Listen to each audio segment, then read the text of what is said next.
Hello दोस्तों, मैं आपको स्वागत करता हूँ आपके अपने सनातनी सभ्यता चैनल में। और जैसा कि हम देख पा रहे हैं कि किस प्रकार से आए दिन भारतीय ग्रंथों का अपमान एवं तिरस्कार होता है। कई वामपंथी लोग एवं वामपंथी विचारधारा से ओतप्रोत चैनल एवं कई मंत्री भी कई मंत्री भी कई राज्यों में हैं जो कि वामपंथी विचारधारा से ओतप्रोत हैं, जो कि हमेशा भारतीय हिंदू ग्रंथों को दलित विरोधी, नारी विरोधी एवं शूद्र विरोधी बताते रहते हैं। आइए जानते हैं इन सारे दोहों का उचित मतलब। जैसे कि ये पहला दोहा है, पूजहि विप्र सकल गुणहीना, शूद्र न पूजहु वेद प्रवीणा। इसका यथार्थ मतलब तुलसीदास जी ये कहना चाहते हैं कि ब्राह्मण चाहे कितना भी दरअसल इसका भावार्थ ये था कि दरअसल हम चीज़ों को समझते हैं उसके शब्दों के आधार पे, हम भाव नहीं पकड़ पाते। इसीलिए पहले के सारे शास्त्र जो हैं गुरु के परंपरा में पढ़ाए जाते थे, वरना आप क्या अर्थ निकाल लोगे। यहाँ विप्र का अर्थ आत्मज्ञानी व्यक्ति से है, जो कि जिसको आत्मा का बोध हो चुका है, जो शरीर बोध से ऊपर उठ चुका है। ऐसा व्यक्ति अगर बाहरी रूप से मूर्ख, जड़, सब गुणों से हीन भी दिखाई दे तो उसे पूजना चाहिए। जैसा हमारे यहाँ अच्छे अच्छे संतों में कुछ ऐसे हुए जो बाहरी रूप से विचित्र और जड़ मालूम पड़ते हैं, इसी प्रकार से जड़ भारत के प्राचीन संत हैं। उन्हें नाम ही जड़ दे दिया गया, क्योंकि वो बाहरी रूप से जड़ मालूम पड़े तो कभी कभी ज्ञानी जन भी बाहरी आवरण से ऐसे मालूम हो सकते हैं। शूद्र वेद प्रवीणा का अर्थ हुआ ऐसा व्यक्ति जो सारी किताबें पढ़ के प्रवचन बाँचता रहता है, उसका मर्म नहीं समझता, उसको उसका अनुभव ज्ञान नहीं है, फिर भी वह उसका दंभ करता है, पांडित्य दिखाता रहता है।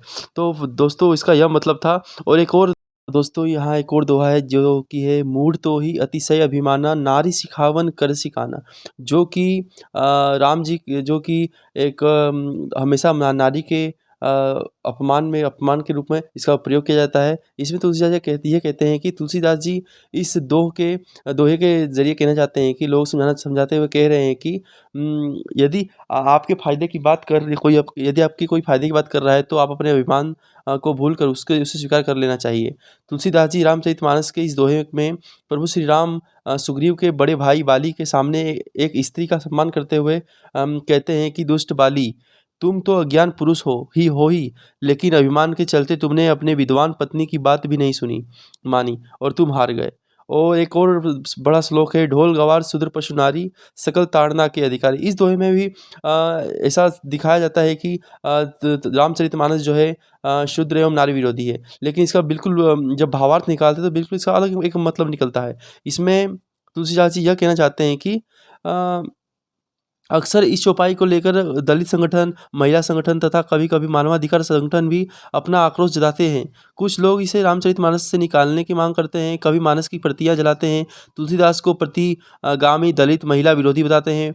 मैं कोई मानस मर्मज्ञ तो नहीं हूँ जो इसकी कोई अलौकिक व्याख्या कर सकूँ, लेकिन फिर भी मानव बुद्धि द्वारा भी यह सोचने वाली बात है, जो कि तुलसीदास जी बंदऊ संत असज्जन चरना लिखकर मानस की शुरुआत करने वाले, बंदो सीता राम पद जिन्हि परम प्रिय खिन्न। सीताजी राम जी के चरणों की वंदना करने वाले, विनय पत्रिका में श्री सीता स्तुति करते हुए सीता जी को हे माता कहा तथा हे जगत जननी जानकी जी कहने वाले कैसे समस्त शूद्र और स्त्री की पिटाई का पात्र मान सकते हैं।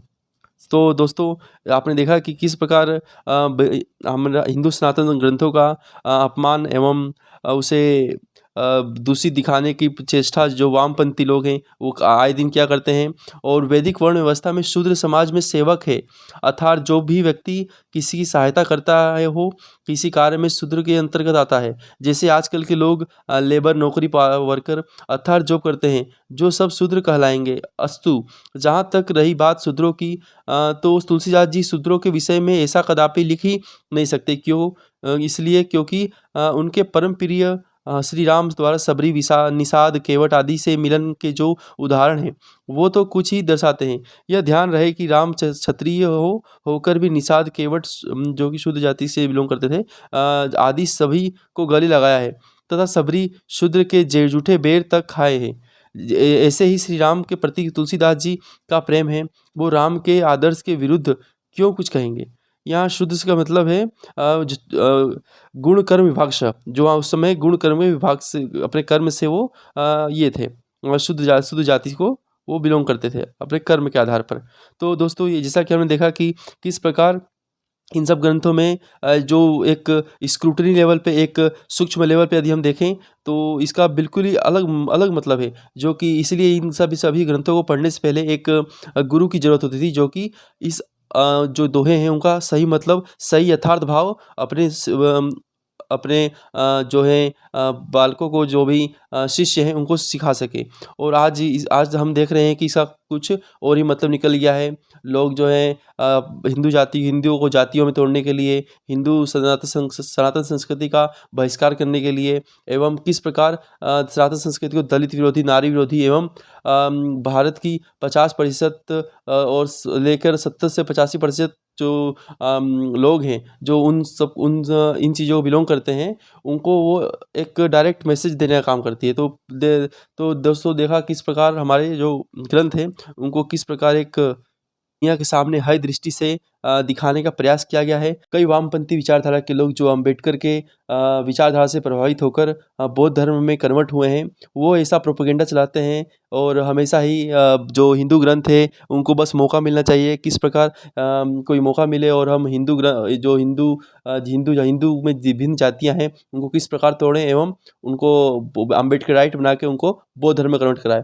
तो फ्रेंड दोस्तों हम देखा है किस प्रकार कई प्रकार की गतिविधियाँ चल रही हैं सिर्फ हिंदुओं को तोड़ने के लिए, जैसा कि क्रिश्चियन मशीनरी कन्वर्ट कराती हैं और जो इस्लामिक मशीनरी है वो कन्वर्ट कराती हैं। और आज हमें नई चीज़ देखने को मिलती है कि किस प्रकार अभी कुछ ही बीते समय में 10,000 हिंदुओं का बौद्ध धर्म में परिवर्तन किया गया था। वह इन्हीं वामपंथी विचारधारा से प्रभावित होकर अपना धर्म चेंज किया था एवं इसी प्रकार की विचारधारा से प्रभावित होकर जैसे ये विचारधारा जो है हमारे कई भारत के कॉलेज जैसे दिल्ली यूनिवर्सिटी, जेएनयू एवं अलीगढ़ मुस्लिम यूनिवर्सिटी, जो ये तीन यूनिवर्सिटीज़ हैं, इनमें इस प्रकार की वामपंथी एवं देश को तोड़ने वाली एवं कई प्रकार की हिंदू विरोधी गतिविधियाँ चलती रहती हैं। तो friend please if you like my video please subscribe my channel and don't forget to like and comment.